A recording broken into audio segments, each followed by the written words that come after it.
சம்பவங்கள் எப்படி நடக்கிறது? இதற்கான விளக்கம் என்ன? இதை மறைப்பதற்காக உங்களுக்கு என்ன கிடைக்கப் போகிறது? உங்களின் தண்டனை நீங்கள் அனுபவிக்க தவிக்கும்போது, ஒரு குழந்தையை இழந்துவிட்டு அந்த குடும்பம் தவிக்கும் தவிப்பு உங்களுக்கு ஒரு சாபமோ அல்லது ஒரு பாபமோ இருக்கும் என்று தெரியாதா?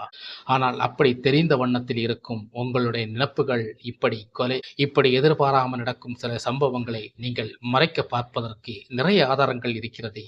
இதை ஏன் நம்ம கோர்ட்டுகளும் இதுகளும் கண்டுபிடிப்பதில்லை என்று நமக்கு தெரிகிறது. இதை கண்டுபிடிப்பதற்கு அவ்வளோ சுலபமாக இருக்கிறது. அவர்கள் பெரிய ஒரு டிராமா ஆடியிருப்பது அழகாக தெரிகிறது. எப்படி அந்த செப்டி டாங்கிக்குள் இந்த குழந்தை விழுந்ததென்ற ஒரு கேமரா இருக்கிறதா? அதை குச்சி போட்டு எடுப்பது போல ஒரு கேமராவை நீங்கள் காட்டுகிறீர்கள். அங்கே குழந்தை எடுப்பது போல உள்ள கேமராவும் பதியவில்லை. ஆனால் குழந்தை காருக்குள் ஏற்றுவது போல ஒரு கேமராவை நீங்கள் வெளியிடுகிறீர்கள். அத்தனையும் சந்தேகக்குரியது. குழந்தை போஸ்ட்மார்ட் ரிப்போர்ட்டர் படி 11:30க்கு தான் இறந்திருக்கிறது. ஆனால் நீங்கள் பேரண்ட்ஸுக்கு இன்வெர்ட் பண்ணது 3:30க்கு.